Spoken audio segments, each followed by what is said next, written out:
आणि दिल्लीमध्ये सध्या निकाल घोषित व्हायला सुरुवात झालेली आहे। भाजपने 48 जागांवर सध्या आघाडी घेतलेली आहे। आपचा आकडा सध्या 22 वर आहे। माजी उपमुख्यमंत्री माजी मुख्यमंत्री या दोघांचाही सध्या पराभव झालेला आहे। विद्यमान मुख्यमंत्र्यांनी विजय मिळवलेला आहे। एकूण 27 वर्षांच्या वनवासानंतर भाजप पुन्हा एकदा सत्तेत आलाय आणि या सगळ्यावर महाराष्ट्राचे मुख्यमंत्री देवेंद्र फडणवीस यांची प्रतिक्रिया आता आपल्याला मिळते। आपण ऐकूया ते काय म्हणतात। आपने जिस प्रकार से कहा, मैं ऐसा मानता हूं कि एक है तो सेफ है का पहला उदाहरण तो महाराष्ट्र में देखने को मिला, उसके बाद आज दिल्ली में देखने को मिला। आपने जिस प्रकार से कहा, मैं ऐसा मानता हूं कि एक है तो सेफ है का पहला उदाहरण तो महाराष्ट्र में देखने को मिला, उसके बाद आज दिल्ली में देखने को मिला। आणि ही फार महत्त्वाची प्रतिक्रिया होती। मेहताजी, तुम्ही कसं बघता या प्रतिक्रियेकडे?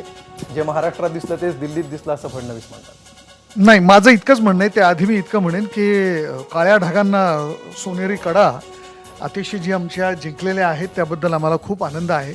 आणि आदरणीय महाराष्ट्राचे मुख्यमंत्री फडणवीस साहेब आत्ता जे बोलले त्यांच्या दृष्टिकोनात ते बोलत आहेत आणि त्यात काही चूक नाही। कारण राजकारणात जो निकाल येतो तो स्वीकारायला पाहिजे। जसा क्रिकेटमध्ये आहे, एम्पायर काय म्हणतोय ते महत्वाचं आहे। काही मुद्दे असतील यापुढे ते चर्चेले जातील, काही शंका असतील त्यावरही बोलले। पण ज्या प्रकारची बॉडी लँग्वेज ओव्हरऑल पक्ष म्हणून जी समोर आली, म्हणजे सुरुवातीला केजरीवालांची जी मूळ ओळख होती ती भ्रष्टाचाराच्या विरोधातला चेहरा ही त्यांची मूळ ओळख होती।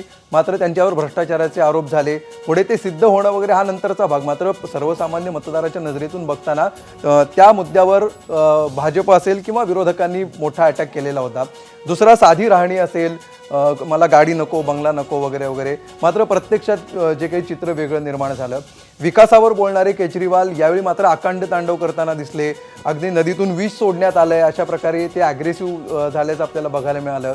किंवा ज्या प्रकारे ते बोलत होते, ज्या प्रकारे ॲग्रेसिव्ह होत होते, मागच्या 2 निवडणुकांमध्ये हे चित्र नव्हतं।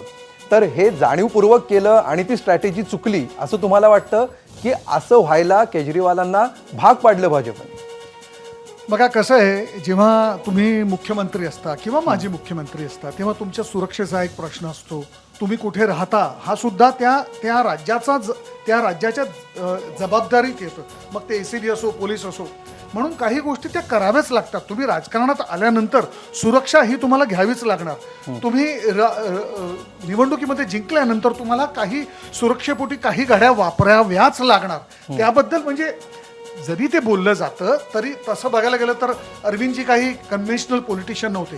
ही was a social worker like Anna Hazare किंवा मदर टेरेसा। पण त्यांना जेव्हा चॅलेंज केलं गेलं की नाही तुम्हाला हे जर का बदल हवे असतील तर सत्तेत या आणि करून दाखवा। म्हणजे तुम्हाला असं म्हणायचं की परसेप्शनच्या बाबतीत ज्या चुका भाजपला आणि इतर पक्षांना माफ होत्या त्या केजरीवालांना माफ नव्हत्या?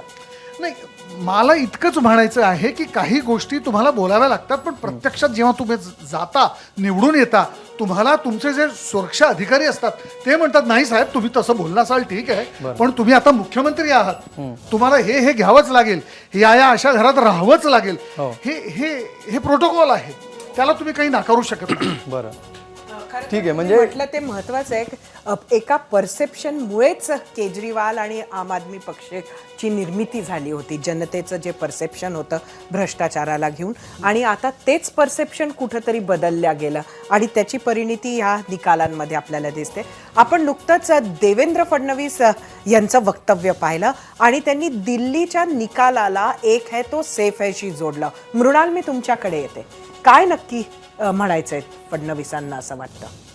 एकतर सगळ्यात प्रथम आपण लक्षात घेतलं पाहिजे, भारतीय जनता पक्षाला कुठेतरी हे समजलेलं आहे की हिंदुत्वाच्या आधारित राजकारण आता या देशाचा मुख्य स्वर झालेला आहे। या हिंदू धर्मातले काय जात पंथ वगैरे सगळं बाजूला करून ते सगळ्या मतांची एकत्र मोठ बांधायचा प्रयत्न करतात। महाराष्ट्रात तो प्रयोग लोकसभेतल्या दारुण पराभवानंतर अत्यंत यशस्वीपणे झाला।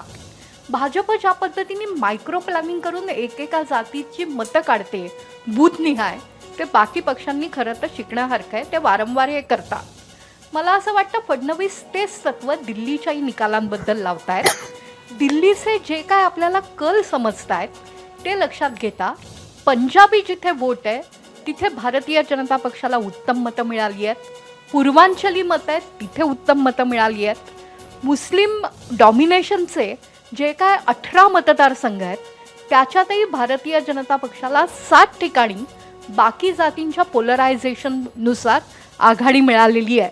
या तपशिलात नंतर बोलता येईल, पण आत्ता प्रत्येक मत महत्त्वाचं आहे. त्या मतदार याद्या आधीच स्वतःजवळ घ्यायच्या, त्याचं विश्लेषण करायचं, पृथक्करण करायचं आणि एक उत्तम मोदींच्या प्रतिमेला समोर ठेवून एक ताणेबाणे रचत जायचे. हे उत्तमरित्या केलं गेलेलं आहे. त्याचंच एक आहे तो सेफ आहे हे प्रतीक आहे. आता सर्वात महत्त्वाचा मुद्दा होणार आहे की दिल्लीचं मुख्यमंत्रीपद कोणाला दिलं जातं. जे काय आपल्याला छोटासा डेटा आत्ता कळतोय तो पूर्ण समावेशक आहे असं आत्ता मी म्हणू शकत नाही. दलित वस्त्यांमध्ये जिथे दलित डॉमिनेशनचे मतदारसंघ आहेत भारतीय जनता पक्षाला अत्यंत उत्तम मतदान झालं आहे. भाजप मोठ्या प्रमाणात तिथे जागा जिंकलेला आहे. मी जे समजून घेते आहे साऊथ मुंबईत जिथे अप्पर मिडल क्लास मत आहे तिथे आप जिंकत आहे आणि आपचा जो ठेवणीतला मतदारसंघ होता जुग्गी झोपडीवाला साधा जो ॲस्पायरिंग मिडल क्लास म्हणू तिथे भारतीय जनता पक्ष जिंकतो आहे.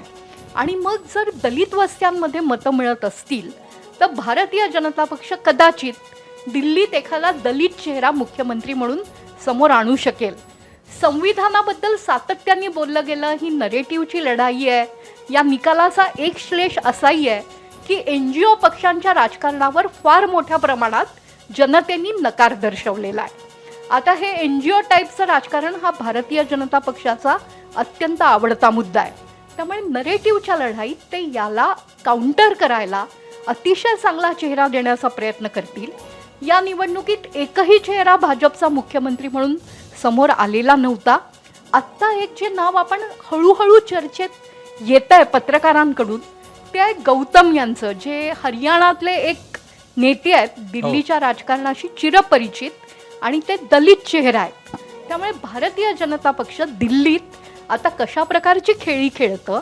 दिल्लीचं जे सिटी स्टेट आहे ते अत्यंत अनरूल्ड आहे.